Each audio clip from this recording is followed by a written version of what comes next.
नांला आं बेसेबां हरदोंनानै दिनै 1000 दा खननाङा दे होननानै दे नों बथल खननांला नों दिनैनिफ्राय बारदो दे होननानै दे नों लेखा फरायदो होननानै दे लेखा फरायदो दे लेखा फराय नों फैनाङा दे नों सासे लेखा फरायना मा जानो गोसो मोनलाय जानो डाक्टार गावनि समायना भिडिअ इउटुबआव गासैबो खेबसे बरायनाय जाफिनबाय आरोना लोगोफोर आं माने दुखुदोंनो मा बुंबावनोसो जाबाय आरोना लोगोफोर दानि जुगाव ओरैबायदि जालांनो हमबाय थाखा फैसानि थाखाय गावनि फिसाजोखौनो माने एसेबां हरनि समावनो बथल खनलायनाय जाबाय आरोना लोगोफोर नोंथांमोना थाम्बनेल आरो टाइटेलाव नायनानै मिथिखाबाय माने आं सोरनि सायाव बुंगोन आरोना लोगोफोर मानो होनोब्ला बै दासाननैसो माने बथल खननायनि माने मोनसे भिडिअआ माने भाइरेल बहुत जादों आं बेखौ माने आं मियाहरावसो नुदों आरोना मोजां आं माने भिडिअखौ नायाखैमोन ओमफ्राय मियाहराव नायनानै ओरैबायदि दुखु मोनदों आरोना लोगोफोर बेबायदि माने फुल भिडिअ नायनावसो बुजि मोनबाय आरोना लोगोफोर बैसोर आदामोना जिथुनाखि भिडिअ खालामनानै हगारबाय बिनानावखौ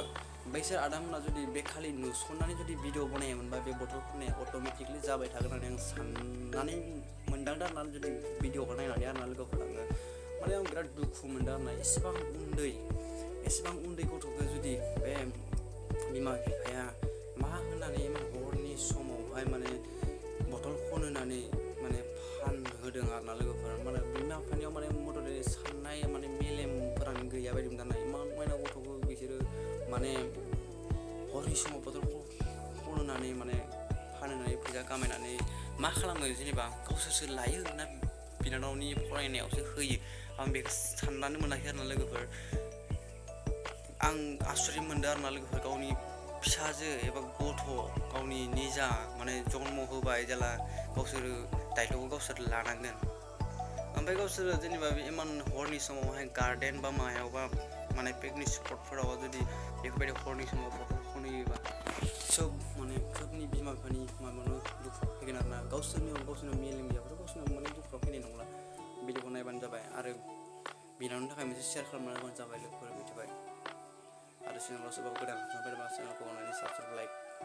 खालामना होबानो जाबाय आरोना लोगोफोर आं जोबोद दुखु मोनदों ओमफ्राय जेनाखि आदामोना जुदि बिनानावखौ सहाय होबाय माने हेल्प होबाय फैसा होदों बिसोरनि थाखाय आंनिफ्राय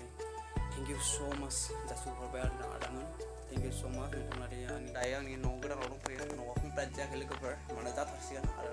मथा-मथि न'खौ खनसे लिरखांजोब्बाय अलरेडि ओमफ्राय आरो खनसे लिरबानो माने जाथारसिगोन आरो लोगोफोर माने बे भिडिअनि गेजेरजों आंनि न'नि माबाखौ खिथिखानो सानबाय आरोना लोगोफोरनि जाथारसिगोन बारा गोबाव नंला आरोना बेयाव माने थारमाने डिसेम्बरफोरावनो सफैनायनि लाहार फाहार खालामगासिनो आरोना लोगोफोर भिडिअखौ नायलांबाय थादो ना मा बुङो लोगोफोर बिनानावनि ससे क्लिप देखायनायसै आरोना लोगोफोर सासे जोंनि बर' गथ'आ मा जायगा मोनलाय दानि बियो सकरसिला पिकनिक स्पट धिरबिल ना गाबखांनाय फैयो बिराद दुखु मोनो माने नोङो लेखा फरायनानै मा जानो गोसो मोनलाय सासे गथ'आ लेखा फरायनानै क थाखोआव LKGआव फरायनाय गथ'आ लेखा फरायनानै डाक्टर जानो गोसो दिनै बियो नै बथल खनबायनानै जुदि माइनाव बथलखौ पार केजि बेसेबां माइनाव बे बथलखौ सेरसेयाव बेसेबां मोनो होनदों सेरसेयाव 15 थाखा मोनो बे गथ'आ सेरसेयाव 15 थाखाल' मोनो बे गथ'आ दिनै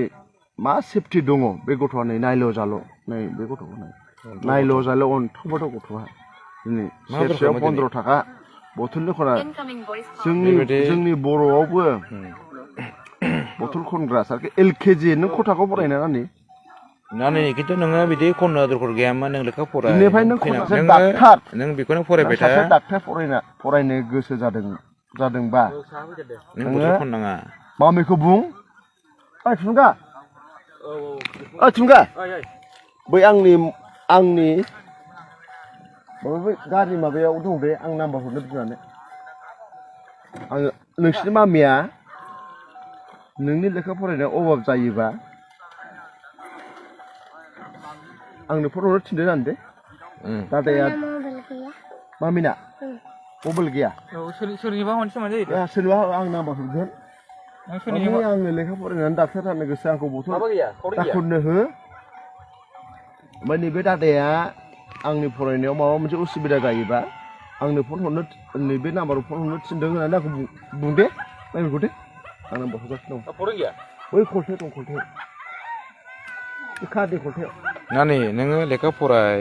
नों बिदि खननाङा दे जेनिफ्राय दे दुखु दंलै गोसोआव गाबखांनाय दं जों दिनै सासे बर' फैदो गथ'रा होननाय आयै सनालै नों अन्थाव बाथाव गथ' नोङो बिदि खननाङा दे मोना गुना नोङो लेखा फराय बिदि फैनाङा दे नोङो